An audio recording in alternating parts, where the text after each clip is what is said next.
tarde. Una de las cosas que más he recalcado siempre y que está trayendo muchísima bendición a mi vida, hablo a nivel personal y creo que como iglesia también, es que nunca antes ningún otro mensaje ha tenido tanta influencia y ha trabajado de tal manera en la gente como el mensaje de Cristo. Por esa razón, nuestro mensaje siempre será cristocéntrico. Siempre tendrá como centro a un ser que nos da ejemplo en todo.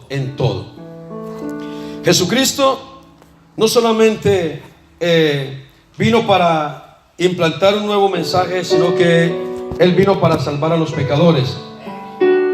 Su mensaje tuvo un impacto en su tiempo, tuvo un impacto en nuestra era y seguirá teniendo un impacto en las futuras generaciones. ¿Por qué? Porque Él es el mismo ayer, hoy y por siempre. Jesús es inmutable, Él no cambia. Él es inmarcesible, no se marchita. Él es inmarcesible. Él es inmensurable, no se puede medir, no se puede calcular. Tanto así que el apóstol Pablo intenta, por allá en el capítulo 3 del libro de Efesios, el verso 18, dice: para que seáis plenamente capaces de comprender, notes esa expresión, comprender con todos los santos cuál sea la anchura, la longitud, la profundidad y la altura. Ahora viene la gran pregunta: ¿qué tan ancho es Jesús? ¿Qué tan largo? ¿Qué tan profundo? ¿Y qué tan alto es Él? No se puede medir. Por lo tanto, siempre Dios tendrá una palabra nueva que satisfaga la necesidad interior y espiritual de todo individuo. Usted está aquí porque necesita ser bendecido por Dios. Hay algo que te impulsó a venir aquí, ya sea un tiempo de adoración o simplemente recibir de Él su palabra. Vamos a hablar de algunas de las cosas que Jesús hizo. Y me impresiona su practicidad. Jesús fue muy práctico en su mensaje, fue muy sencillo en su mensaje, y esa sencillez de su mensaje fue lo que provocó la atracción de multitudes. La gente seguía a Jesús por los alimentos, pero también lo seguían porque entendían lo que Él les enseñaba. Dígame quién no entiende un mensaje tan práctico como el de Cristo. ¿Habrá otro mensaje con mayor contenido que los mensajes de Cristo? Si los profetas hablaron de Él, el salmista o los salmistas, porque el salmista no solamente es David, también los hijos de Coré, Moisés y otros escribieron de Cristo. Los profetas escribieron de Cristo. Es decir, Él es el centro de todo mensaje. Por eso cuando hablamos de Él, su mensaje satisface la necesidad interior de todo individuo. Porque no se le olvide que Jesús es la palabra hecha carne. Y no solamente, Él sigue siendo la palabra. Y la palabra de Cristo en los corazones produce vida. Porque la palabra de Dios, según Hebreos capítulo 12 versículo 4, capítulo 4 versículo 12, es viva y eficaz. Diga conmigo, es viva y eficaz. Muy bien. En el capítulo 10 de San Lucas, del Evangelio según San Lucas, recuerde que Lucas era un médico. ¿Qué era Lucas? Médico. Porque Jesús también fichó médicos en su equipo. Fichó publicanos, fichó pescadores, fichó intelectuales también, porque Pablo era un gran intelectual. Apolos era una eminencia en la palabra, porque el mensaje de Cristo es el único mensaje que llega a todo ser humano sin excepción. El mensaje de Cristo está diseñado para que todo ser humano lo escuche y lo entienda.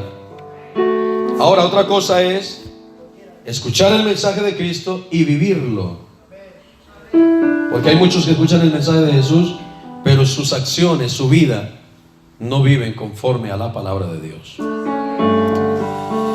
En el capítulo 10 de San Lucas vamos a encontrar un relato, una parábola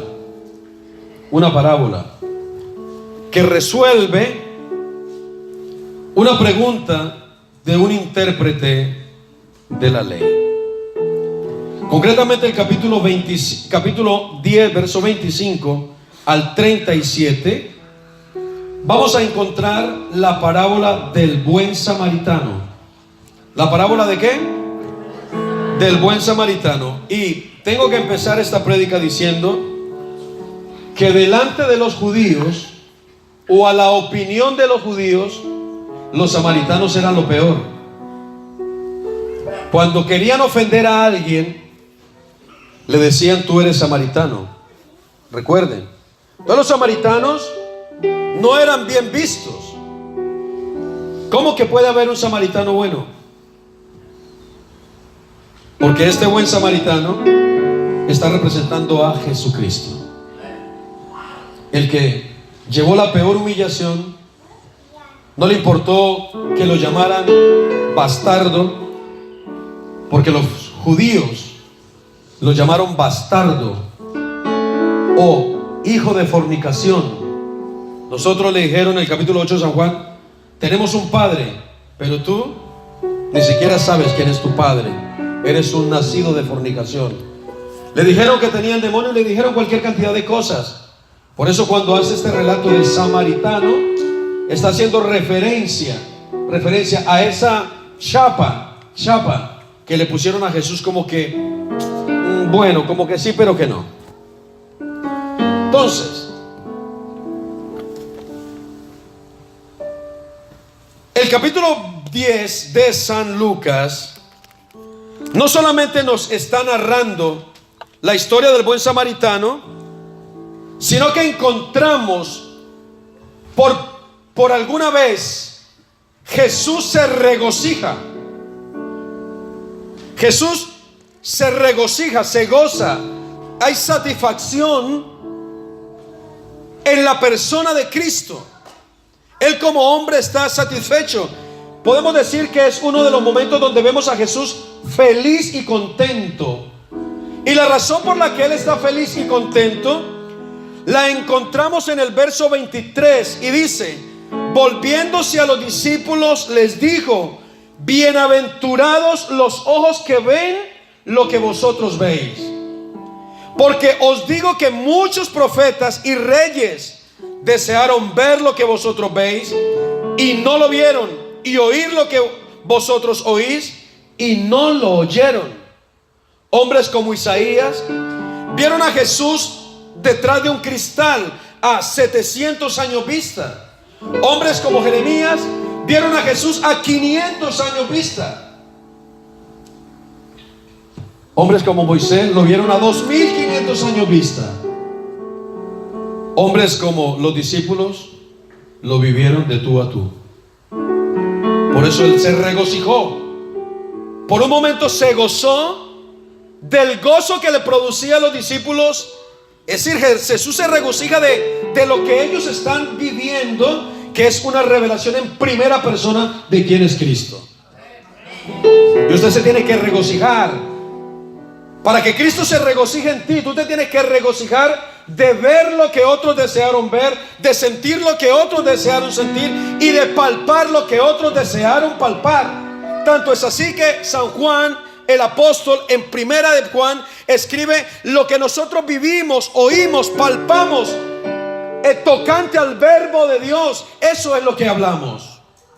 Porque nadie puede hablar de Jesús si no lo toca y no lo vive y no lo percibe. Mucha gente que habla de Jesús, pero hablan sin palparlo y vivirlo. Aquí Jesús se regocija. Y en el verso 25 dice que he aquí un intérprete de la ley se levantó y dijo para probarle. ¿Dijo para qué? Definamos qué era un intérprete de la ley. Un intérprete de la ley era un hombre versado en la ley hebrea o en la ley judía. Se la conocían bien. Eran una especie como de notarios. Eran también llamados los escribas, los que cuando habían problemas ellos traían la ley para validar que todo se hiciera conforme a la ley. Este intérprete de la ley se pone de pie en una actitud de respeto a quien tiene enfrente. Él tiene enfrente a Jesucristo. El intérprete de la ley se pone de pie para reconocerle que había delante de él un maestro. Ahora, la intención del intérprete de la ley no era buena, aunque su actitud sí. Su actitud de levantarse, de ponerse de pie y de reverenciar a Cristo, eso es digno de admirar. Ahora, la intención con la cual lo hace lo descalifica totalmente, porque dijo para probarle. Es decir, él quiso poner a Jesús entre la espada y la pared y quiso probar el conocimiento de Cristo en primera persona, porque había oído de toda la sabiduría que él tenía. Y entonces viene a Jesús para quizás retarlo a ver qué tanto conocimiento tenía. Entonces, la intención de ponerse de pie y reconocerlo está buena, pero la mala intención de probar a Jesús es lo que no estaba bien. Entonces, ¿con qué lo prueba? Pone a prueba a Jesús con una ley. Y recuerden que Jesús es el dador de la ley. Porque para que la ley sea invalidada se necesitaba la muerte del testador, o sea, de quien dicta la ley. Entonces, el intérprete de la ley dice para probarle, maestro. Nótese esa palabra maestro. Le reconoce el título que él tenía. La pregunta es una pregunta maliciosa. ¿Haciendo qué cosas heredaré la vida eterna? Pregúntese, ¿haciendo qué cosas? Porque eso es lo que hace la religión. Pone a la gente a hacer cosas para ganarse la vida eterna. Pero la vida eterna ya está dada. Jesús es la vida eterna. Esta pregunta es muy importante. ¿Haciendo qué cosas? ¿Qué cosas? ¿Qué cosas heredaré la vida eterna? Jesús es claro y contundente. Jesús, sabiendo que él es un intérprete de la ley, le responde con sarcasmo y le dice, él le dijo, ¿qué está escrito en la ley? ¿Cómo lees? Aquí conmigo. ¿Qué está escrito en la ley? ¿Cómo la lees? Porque no basta con que usted lea esta ley, sino cómo la lees, cómo la vives, cómo la entiendes, cómo Dios te la revela. ¿Cómo lees? ¿Qué está escrito? Lo que lees, ¿cómo lo lees? ¿De qué manera la estás leyendo? ¿Cómo la estás interpretando? Entonces él le dijo, aquel respondió y dijo, porque se la conocía bien, Nótese que el preguntón, él mismo se responde la pregunta. Porque la pregunta del intérprete de la ley es: ¿haciendo qué cosas heredaré la vida eterna? Y él mismo sabía y él mismo responde. ¿Cuántos están aquí conmigo? Él mismo responde. Jesús simplemente le dijo: ¿qué está escrito y cómo lees? Y él mismo se responde: amarás al Señor tu Dios con todo tu corazón. Estas no son palabras de Jesús, esas son palabras del intérprete, porque conocía la ley. Amarás al Señor tu Dios con todo tu corazón, con toda tu alma, con todas tus fuerzas, con toda tu mente, y a tu prójimo como a ti mismo. Entonces la pregunta es: ¿sabía el intérprete la respuesta o no la sabía? Sino que se hizo el loco. Como siempre, hay quienes saben la ley pero no la aplican. Le gusta aplicársela a otros. ¿Alguien le da un aplauso al Señor Jesús? En el verso número 28, el verso 28, Jesús valida lo que en la ley está escrito. ¿Qué dice el verso 28? Le dijo, Jesús no le dijo: has respondido mal o fallaste. No, Jesús le dice: bien has respondido. Y le da un consejo: haz esto y vivirás. ¿Por qué? Porque los intérpretes de la ley eran sin misericordia. Decían amar a Dios, pero se la tenían bien puesta al prójimo. De ahí que cuando ellos tenían que invalidar algo, ellos tenían un abuso de poder. Por eso cuando le trajeron a la mujer adúltera a Jesús, ellos ya venían con la piedra en la mano, porque eran justicieros. Tú puedes decir amar a Dios todo lo que quieras, pero si no amas a tu hermano, a tu prójimo, de nada te sirve tu ley. De nada te sirve la ley. Si odias y si encima te paras detrás de un púlpito a sembrar odio en otros, de nada te sirve. Ya te puedes poner una aureola en la cabeza y decir: soy 3 veces santo o 5 veces santo, y lo que quieras, pero si no amas a tu hermano, eres un homicida, eres un asesino. Así dice mi Biblia y la tuya también. No basta solamente amar a Dios, tienes que amar a tu hermano. Dele un aplauso fuerte. Debes de amar a tu hermano. Haz esto y vivirás. Aleluya, Jesús. Jesús le responde: bien has dicho, haz esto y vivirás. El verso 29, como siempre, todo religioso, todo orgulloso, siempre se quiere justificar a sí mismo. Se sintió ofendido por la respuesta de Jesús, porque bien Jesús sabía que él conocía pero no aplicaba. Y entonces le dijo, pero él, queriendo justificarse a sí mismo, dijo a Jesús: qué pregunta tan tonta de un intérprete de la ley. ¿Quién es mi prójimo? ¿Acaso, hermano, por favor, póngase usted por un momento en el lugar de un intérprete de la ley? ¿No sabía quién era un prójimo?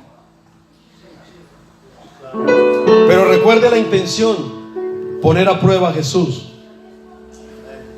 Pero a mi Jesús, diga conmigo, él no cede ante el chantaje.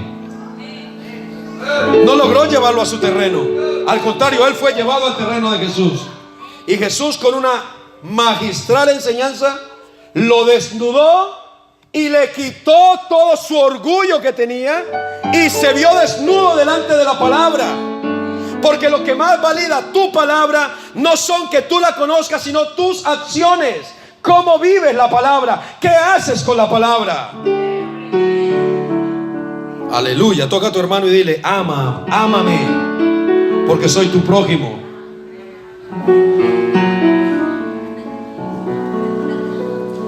Hay una pregunta aquí y una cuestión. Míreme, la pregunta es: ¿quién es mi prójimo? El verso 30, respondió Jesús, dijo, míreme aquí, que aquí voy a ir un poquito más rápido.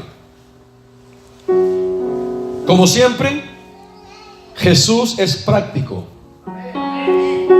y lo que hace no es hacerlo sentir mal, porque Jesús le hubiera podido haber dicho: oye, hombre, tú eres un intérprete de la ley, eres un tonto, ¿cómo que no entiendes ni sabe quién es un prójimo? Y agarrarse a pelear con él.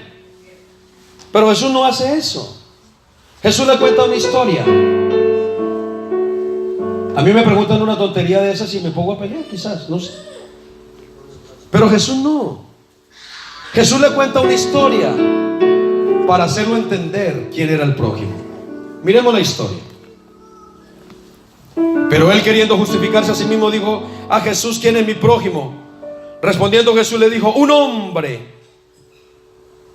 descendía de Jerusalén a Jericó y cayó en mano de ladrones, los cuales le despojaron e hiriéndole se fueron, dejándole medio muerto. Aconteció que descendió un sacerdote por aquel camino y viéndole pasó de largo. Asimismo un levita, llegando cerca de aquel lugar, viéndole pasó de largo. Pero un samaritano que iba de camino vino cerca de él y viéndole fue movido a misericordia, y acercándose vendó sus heridas, echándole aceite y vino, y poniéndole en su cabalgadura lo llevó al mesón y cuidó de él. Otro día al partir sacó 2 denarios y lo dio al mesonero y le dijo: cuídamele, y todo lo que gastes de más yo te lo pagaré cuando regrese. Pregunta: ¿quién pues de estos 3 te parece que fue el prójimo del que cayó en mano de ladrones? Él le dijo: el que usó misericordia con él. Entonces Jesús le dijo: ve y haz tú lo mismo. ¿Te gusta? Ahora desenvolvámoslo. Toda la simbología que hay aquí. Míreme. 4 personajes: el intérprete de la ley, el sacerdote y el levita, el buen samaritano y Jesucristo. Y ladrones. Ladrones también hay aquí en esta escena. ¿Qué significa todo eso? También hay mesonero, también hay unos elementos, hay aceite, hay vino, también hay una paga, 2 días de denarios. Todo eso tiene una simbología, porque la pregunta es: ¿haciendo qué cosas heredaré la vida eterna? ¿Usted cree que Jesús le respondió? Pues claro que sí. Miremoslo. El camino entre Jerusalén y Jericó constaba de 27 kilómetros. ¿Cuántos? 27 kilómetros. El camino era un camino escabroso y normalmente era un escondite de ladrones. ¿Era un qué? Escondite de ladrones. Por eso Jesús, que conocía el camino, hizo referencia a los ladrones. Y el intérprete de la ley, que tantas veces le tocó ir a juicios por hurtos y robos en ese camino, sabía bien que por ese camino se robaba a la gente. Por eso Jesús se la contó. Entonces, hay un hombre en cuestión que desciende por ese camino. Entonces los ladrones entran en acción porque era un camino escabroso. Dice que lo despojaron, lo hirieron y se fueron, dejándole medio muerto. El hombre, aquí ustedes se van a poner conmigo. Imagínense un camino y una persona casi medio muerta tirada a su lado. Por ese camino viene pasando un sacerdote. Los sacerdotes, los levitas y los intérpretes de la ley siempre iban de la mano. Entonces él conocía muy bien la ley sacerdotal.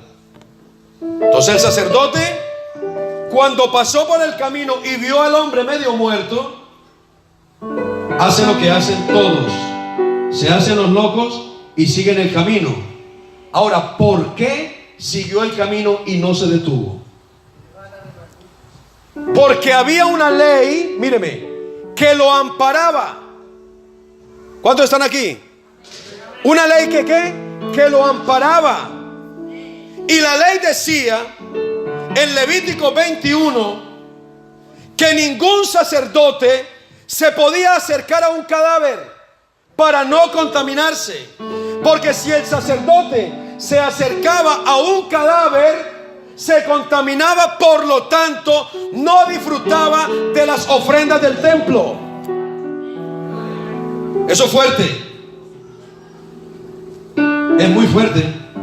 Por eso usted ve que los sacerdotes, y no estoy hablando de los curas, sino de los pastores, que poco les importa la gente, toman esa acción. Ellos no se acercan a lo inmundo, entre comillas, porque si lo ven contaminados con el hombre muerto que necesita de porque el sacerdote tenía que llevar aceite y vino, y estos no llevaban. El aceite representa el Espíritu Santo y el vino significa el pacto que han hecho con su Dios. No lo llevaban, no tenían las armas o las herramientas para sanar a ese hombre. Y también el sacerdote dijo: bueno, si le ayudo, me quedo sin las ofrendas del templo, por lo tanto yo paso de puntillas. El levita hizo lo mismo, porque también había una ley para los levitas, que no se podían contaminar y que tenían que seguir el camino de los sacerdotes. Pero Jesús le pone un ejemplo. Dice: pero un samaritano, es decir, lo que ustedes más odian, lo que ustedes más quieren, lo que ustedes menos quieren, lo que ustedes más desprecian, yo bendigo el nombre de Jesús cuando somos odiados por la religión, porque eso significa que estamos en el buen camino, salvando gente. Nosotros estamos preocupados en ayudar al prójimo, en ir con lo que Dios nos ha entregado y decirle a la gente que hay esperanza en Jesucristo, porque tenemos aceite y tenemos vino para darle al que lo necesita. Denle un aplauso fuerte a mi Dios.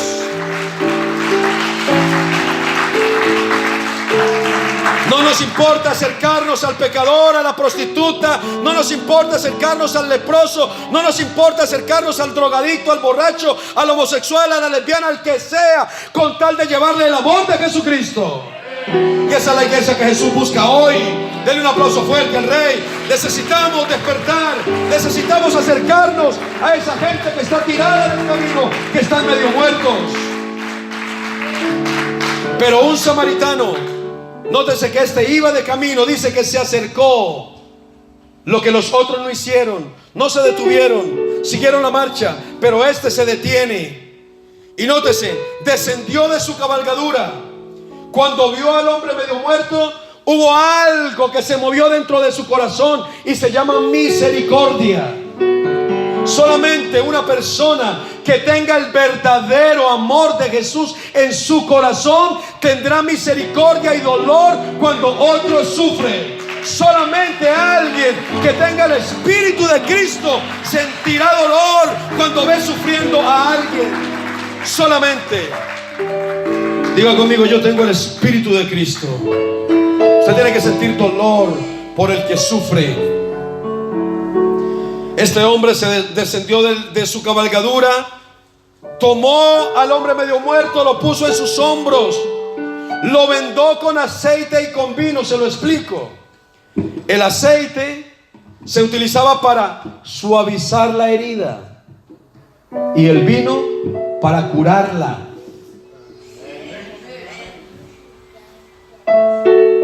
El vino curaba la herida y el aceite la suavizaba.